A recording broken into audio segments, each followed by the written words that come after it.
This video presents a technique developed by INRIA called loop splitting that takes advantage of long-running loops to explore different compiling options to optimize the user application. This technique may be also used to explore different implementations of algorithms. For that, LARA aspects have been developed. The principle is to split a loop in several loops with the same body. The user specifies by a pragma the number of cases he wants to test. The developed technique to find the best solution requires the dynamical loading of libraries. Consider a loop, and a user wants to test 4 combinations of options for this loop. To produce the equivalent code in which the loop is split in 4 parts, the user must apply this LARA aspect. Such aspect begins by an initialization step, and it is ended by a final step. We detail now the effect of the split loops aspect applied to each loop with the split loop pragma. The aspect generates a new function or method for C++ in a new component. The definition of this function is the original loop but with lower bound and upper bound provided as parameters of this new function. Moreover, the synthesis of the interface of the original loop is computed that provide a set of variables. These variables are renamed and become global. They will be shared by the original component and the new one. Finally, the context of the original component is also imported in the new one. The second step consists in the replacement of the original loop by the corresponding number of blocks, 4 in this case, with adapted lower bounds and upper bounds.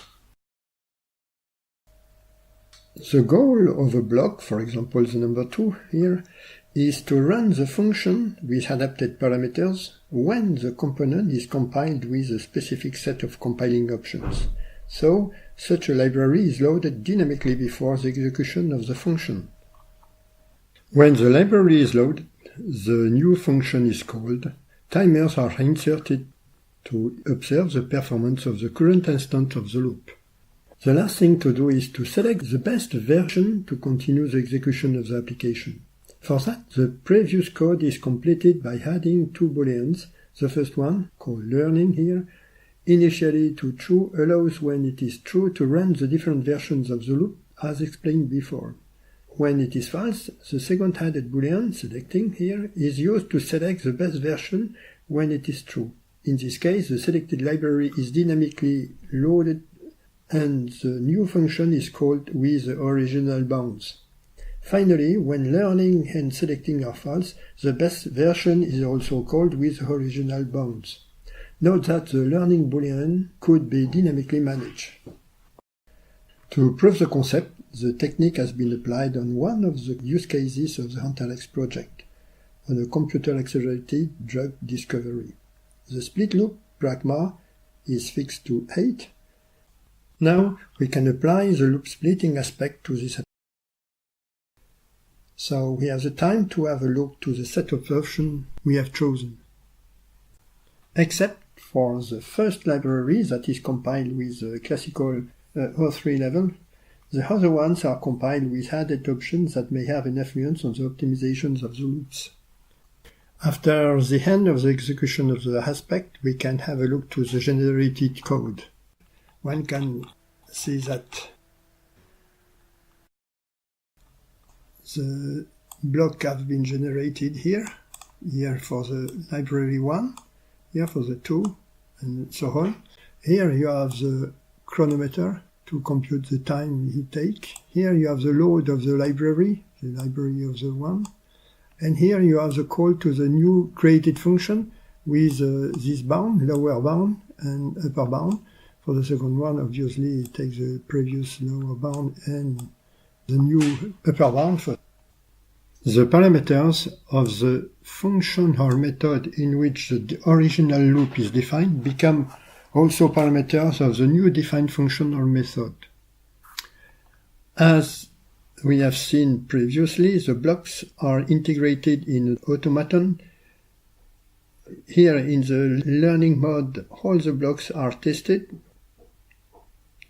In the selected mode, the best one is selected, otherwise the application is running with this selected one. Now we can have a look to the new software component. In this example, the original loop is a statement of a method, so a new method is created with some parameters, lower bound, upper bound, and the parameters of the original method in which the loop is defined that are referenced in the loop. We retrieve here the declaration of the created globals generated from the synthesis of the interface of the body of the loop. And here you have the required context for the compiling of the component. The code of the loading of the dynamical libraries is defined in a specific file. It is generated for Linux using the provided interface for the management of dynamical library. They'll open the library and prepare it for use, and the LSIM, which looks up the value of a symbol in a given library. Here the symbol is a created function or method. Note that for a method the mongelb name is used. Finally, we present a trace of the execution of the example with the developed loop splitting technique. The first step is the production of the dynamical libraries with associated options. The second one is the compiling of the modified source of the application. Then the application is executed. The time taken for the execution of the same number of iterations but with the different libraries is shown in this trace. The algorithm has been applied the first time in the learning mode. Then the selected library is used to rerun the application of the same input data. The gain compared with the original version is around 4%. Another test has been done by the inlining of a method called inside the loop. For this test, the gain is around 11%. This video presented the framework developed in the Antarex project to automatically apply the loop splitting. The advantage of the developed aspect is that this technique is integrated into the application in a very simple way for the user. The goal of the technique is to find the best combination of compiler options for optimizing the code. Finally, the aspect that generates the code of the loading of a library is currently restricted to Linux operating system.